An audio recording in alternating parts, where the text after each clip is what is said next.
एक बार फिर से मैं आपको आपके ही ब्लॉग संजप्रीत फार्म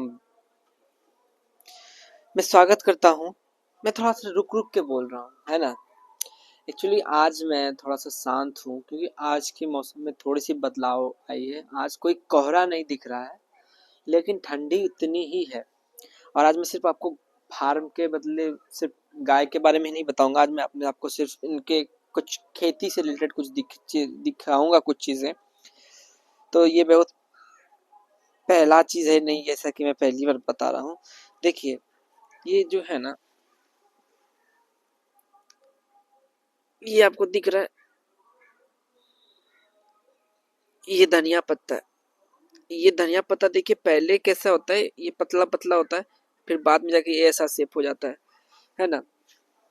फिर इधर देखिएगा तो हमने ये क्या लगाया है, हमने ये हमने ये क्या लगाया, सोचिए, इसको देखिए और सोचिए क्या हो सकता है ये। एक्चुअली ये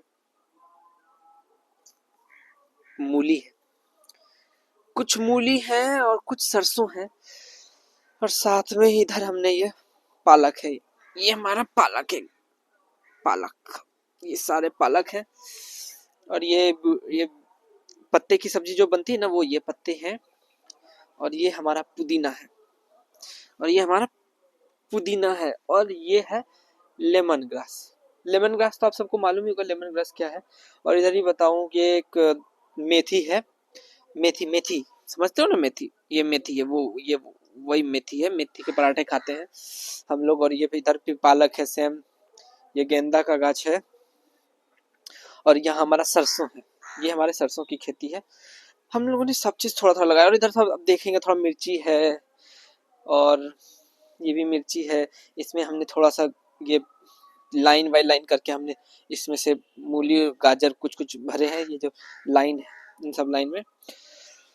और हमारा जैविक खाद देख ही रहे हो, गोबर हमारा जो है बिल्कुल नेचर फ्रेंडली है। हमारा जो फार्म है नेचर फ्रेंडली। मैं आपको फार्म का बैक लुक दिखाता हूँ, ये बहुत ही नेचर फ्रेंडली है। हाँ, थोड़ी सी गंदगी है, ऐसा नहीं है कि गंदगी है, क्योंकि आप जब कुछ काम करते हो तो गंदगी तो रहती है। और अगेन कि ये दोनों के बारे में आज मैं आपको ये बताता हूँ, आखिर क्या है ऐसा, है ना, क्या खास बात है जो इसे अलग बनाती है। क्या ही डिटेल दूं, मैं तो अभी बताता हूँ इसकी एक डिटेल आपको। अगर आपने ऐसी ब्रीड मिक्स ब्रीड की गाय रखी है, तो आप गाय के साथ जब भी कोई, जैसे आप अभी जा रहे हो, मैं अभी जाऊंगा इसके पास, तो देख रहे हो ये मेरे तरफ फेस करके रखी है, तो इसका मतलब कि मैं, ये मेरे से भी बात करना चाह रही है, ठीक है। और अगर आप इधर देखो इसको, तो ये भी मेरे से बात करने में इसको कोई इंटरेस्ट नहीं है, तो ये भी शायद उतना इंटरेक्ट नहीं करेगी मेरे से। यहाँ से दिखाता हूँ, ये उसको इंटरेस्ट अभी नहीं है, लेकिन वो काफ़ी इंटरेस्टेड है कि वो चाह रही है कि मैं उसके पास जाऊँ, मैं उससे बातें करूँ। तो आपको गाय को नेचर भी समझना पड़ेगा। और ये हमारे डेयरी फार्म की यही खूबियाँ हैं कि हमने कभी भी जानवरों को जानवर की तरह नहीं रखा। हमने जानवरों को हमेशा ही एक अपना परिवार समझ के एक अपनापन देते हैं, इसीलिए जानवरों से भी हमें अपनापन मिलता है। और यही हमारे डेयरी फार्म की खूबसूरती। और हम सिर्फ डेयरी फार्म बोल भी क्यों रहे हैं पता नहीं, लेकिन ये हमारे जो है फार्म कोई बिजनेस नहीं है, ये हमारा घर का गाय है, और हम इसे अपने सिर्फ शौक से रखते हैं और इनकी सेवा करते हैं। आज के ब्लॉग में आपको मैं ज़्यादा कुछ नहीं बताऊंगा, बस इतना ही बताऊंगा कि हाँ, आप लोग भी गाय के साथ अच्छे से रहिए, गाय रखिए घर में। गाय हमारे इंडियन कल्चर की है, गाय रखने से सभ्यता होती है, घर में शांति सुख सब आता है। तो गाय की पूजा करें, गाय को रोज नित्य देखें, गाय को देखने से भी दिन शुभ होता है।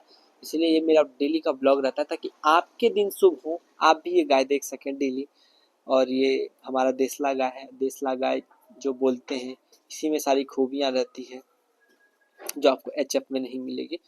अगर आप एचएफ वगैरह रख रहे हैं तो आप फिर बिजनेस कर रहे हैं तो कोई बुरी बात नहीं है, हाँ। लेकिन अगर आप गाय रख रहे हो तो देसला गाय रखिए, जिससे कि आप गाय की सेवा कर रहे हो, ये होता है। तो आशा करता हूँ कि आपको ये ब्लॉग पसंद आया होगा, और आप हमारे चैनल को सब्सक्राइब करेंगे, लाइक करेंगे हमारे वीडियो को, और शेयर करेंगे। धन्यवाद।